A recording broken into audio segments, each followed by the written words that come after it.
विवेक बिंद्रा बोलते हैं कि मैंने गीता पढ़ी, उससे बिजनेस लेसन्स लिए और अब लोगों की सेवा कर रहा हूँ, लोगों के बिजनेस बड़े कर रहा हूँ। यही मेरी लाइफ का मिशन है। पर असली मिशन है पैसा बनाना, अपने आप को बड़ा दिखाना जिससे और पैसा बने, लोगों को मैनिपुलेट करके बेवकूफ़ बनाना जिससे और पैसा बने। विवेक बिंद्रा ने अपनी जो स्टोरी बताई है उसके हिसाब से वो पहले एक मॉन्क थे कुछ समय तक, और उनके गुरु ने उन्हें गीता का ज्ञान दिया, पर उनको ज्ञान मिला बिजनेस का। और फिर उन्होंने अपने गुरु से पूछा कि इस ज्ञान का मैं क्या करूं गुरुजी? तो गुरुजी ने कहा कि जाओ इसे जाके पूरी दुनिया में फैला दो।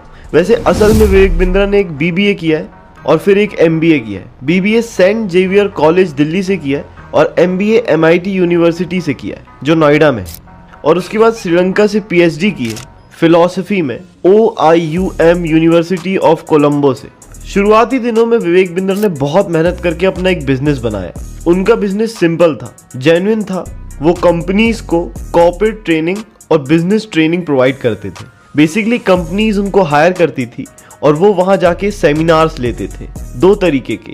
एक जिसमें वो बेसिकली एम्प्लॉयज को मोटिवेट करते थे to do things with passion, and दूसरा जहां वो लोगों को मोटिवेट करते थे, कहानियां सुनाते थे, ज्ञान देते थे। फिर जिसने उनको बुलाया है वो अपना काम कर जाता था। फॉर एग्जाम्पल MLM कंपनीज उनको बुला के बोलती थी कि इस ऑडियंस को मोटिवेट करो, और ये वही कर देते थे।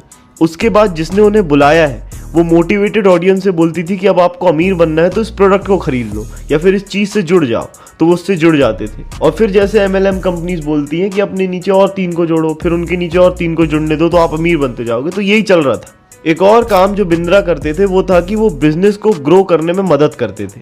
वो लोगों के बिजनेस को पढ़ते थे, स्ट्रेटजीज बनाते थे और उनको सजेशंस देते थे to do some good stuff. और ये बहुत अच्छा था। जब ये बोलते हैं कि इन्होंने टाटा बिरला जैसी बड़ी कंपनीज के साथ टाई अप किया है, तो हो सकता है कि किसी टाटा की ब्रांच में जाके उन्होंने एक सेमिनार किया हो, क्योंकि टाटा जैसी बड़ी कंपनी किसी बिजनेस कोचिंग के लिए बाहर वाले व्यक्ति को बुला के अपनी स्ट्रेटजीज और प्लानिंग नहीं कराएगी। उसके पास पहले से बहुत ही स्पेशलाइज्ड एनालिस्ट है। खैर वो सब जाने दो। इस समय तक विवेक बिंद्रा का बिजनेस बहुत अच्छे से चलने लगा था और वे एक बहुत ही अच्छे मोटिवेशनल स्पीकर बन चुके थे और इनको बिजनेस का भी अच्छा नॉलेज था। आज से 10 साल पहले 2013 में ही इन्होंने थोड़ी थोड़ी यूट्यूब में वीडियोस डालना शुरू कर दी थी। तब इनका सारा काम सही से चल रहा था। तब ये इतने फेमस नहीं थे, पर फिर जब YouTube इंडिया में चला ये भी चलने लग गए। फिर 2016 जियो रिवॉल्यूशन के बाद बिंद्रा YouTube में बहुत एक्टिव हो गए। सेमिनार से ज़्यादा पैसे और फैन बेस बनाने का मौका उन्हें यहाँ मिल रहा था, तो उन्होंने YouTube में बहुत ही अच्छे से फोकस किया, कंसिस्टेंटली वीडियोस अपलोड करी। जब इंडिया में कोई सेल्फ हेल्प कंटेंट नहीं बना रहा था तब उन्होंने सेल्फ हेल्प कंटेंट बनाया और तब उनके बहुत ही अच्छे व्यूज आते थे। 2018 में उनके 1 मिलियन सब्सक्राइबर्स कंप्लीट हुए थे। तब तक ये बिजनेस लेसन से लेके ब्रेकअप कैसे हैंडल करें सारी चीजें बता चुके थे। इस समय तक इनके काम में कोई भी प्रॉब्लम नहीं थी, सब सही चल रहा था। बहुत मेहनत की थी, काम किया था to build his own brand as a big motivational speaker and business coach. फिर होना शुरू हुई प्रॉब्लम्स।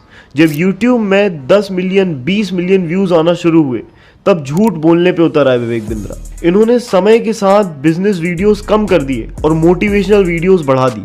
ऐसे मोटिवेशनल वीडियोस जिसमें ये कहानियां सुना रहे पर लोग वीडियोस में ज्यादा देर तक रुके और उनकी वीडियो का एंगेजमेंट बढ़े, वीडियो और इंटरेस्टिंग लगे, इसके लिए उन्होंने झूठी कहानियां भी सुनाना शुरू कर दी।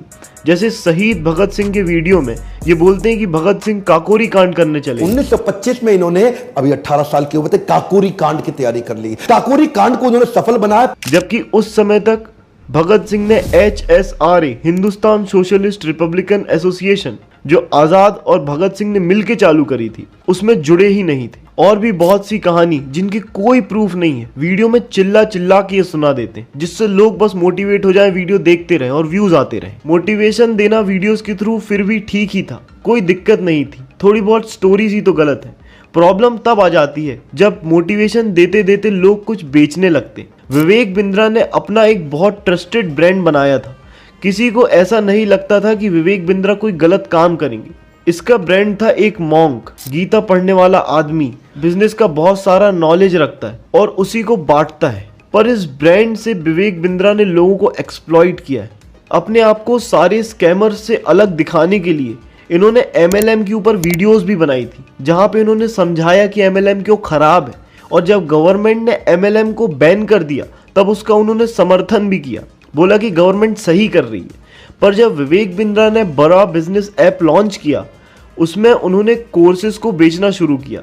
बेसिकली विवेक बिंद्रा ने एक ठीक ठाक कोर्स डेवलप किया बड़ा बिजनेस के पोर्टल में, जिसमें आप एंटरप्रेन्योरशिप के लेसन्स ले सकते थे। ठीक है, ये सही है। फिर आप अपने बिजनेस की प्रॉब्लम्स को सर्च करते थे और आपको बिजनेसमैन्स, टॉप बिजनेसमैन्स एडवाइस देते थे कि आपके बिजनेस में ये प्रॉब्लम कैसे ठीक हो सकती है। ये भी बहुत सही था और आप अपने कोर्स को आगे बेच सकते थे। सही नहीं, प्रॉब्लम यही थी। इस स्कीम का नाम इन्होंने रखा IBC, इंडिपेंडेंट बिजनेस कंसल्टेंट। कोई भी इस कोर्स को लेके एक इंडिपेंडेंट बिजनेस कंसल्टेंट बन सकता है। कैसे?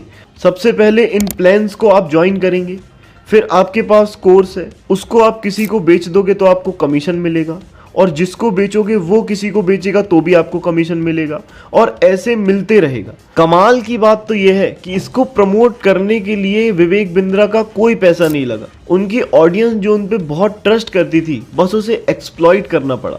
प्रॉब्लम है कि MLM को सरकार ने बैन कर दिया है। MLM वाले लोगों को एक झूठा सपना देते थे कि आप बहुत पैसे कमा लोगे, बस अपने नीचे लोग जोड़ लो और उनसे बोलो कि वो अपने नीचे लोग जोड़ ले। उसमें बेसिकली सब के सब एक डिस्ट्रीब्यूटर ही थे, कोई कस्टमर था ही नहीं।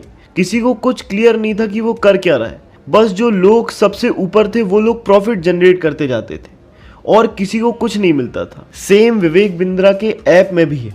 आपके पास एक कोर्स है जिसको चलो आपने सीख लिया, मान लेते हैं। किसे पता कितने लोगों ने बिजनेस के गुप्त ज्ञान को लिया जो कहीं नहीं है, सिर्फ इस ऐप में ही है, और फिर उसके बाद इन्होंने सबको सपने दिखाए कि आप लाखों कमा सकते हैं। आज आपको कुछ IBC से मिलवाता हूं। 20 साल का, 22 साल का, 23 साल का लड़का आसानी से हमारे साथ 10 लाख, 15 लाख, 20 लाख, 25 लाख, 50 लाख तक का रेवेन्यू कर रहा है। कैसे? बस इसे अपने दोस्तों को बेच दो और उसे बोलो कि वो आगे बेच दे। सबको बिजनेस का ज्ञान भी मिल जाएगा और सब इसे बेच के अमीर भी बन जाएंगे। क्या आपको भी ये सुनने में MLM जैसा ही लग रहा है? एक्चुअली ये वही है। कोई भी जब ये 30,000 या 1 लाख का कोर्स खरीदता है तो वो ये सोच के खरीदता है कि उसे बिजनेस सीखने मिलेगा, उसे पता लगेगा बिजनेस कैसे करते हैं और वो खुद का बिजनेस कर पाएगा। पर एक्चुअली में हुआ क्या, आप एक ट्रैप में फंस गए जिसमें आपको बस इस कोर्स को आगे बेचते चले जाना है बिजनेस के नाम पे। क्या ये कोई बिजनेस एक्सपीरियंस है या आप एक सेल्स पर्सन बन गए और आपका प्रोडक्ट एक कोर्स है और आप उसे ही आगे बेच रहे हैं? आपको ये सिखाया जा रहा है कि इसे आगे कैसे बेचें। जैसे MBA चाय वाला ने अपना एक ब्रांड बनाया और उस ब्रांड के दम पे फ्रेंचाइजी बेच दी और पूरी फ्रेंचाइजी बंद हो गई क्योंकि वहां पे कोई प्रोडक्ट ही नहीं था जो फ्रेंचाइजी में प्रॉफिट जनरेट कर पाए। वैसे ही बिंद्रा का एक अपना ब्रांड है जिसके कारण लोग उन पे भरोसा करते हैं और उनके बनाए हुए कोर्सेज को खरीदते हैं, पर वहां जाके वो फंस जाते हैं और बिंद्रा पैसे कमाते हैं। अगर कोई इस ब्रांड को तोड़ दे तो पूरा धंधा बंद हो जाएगा।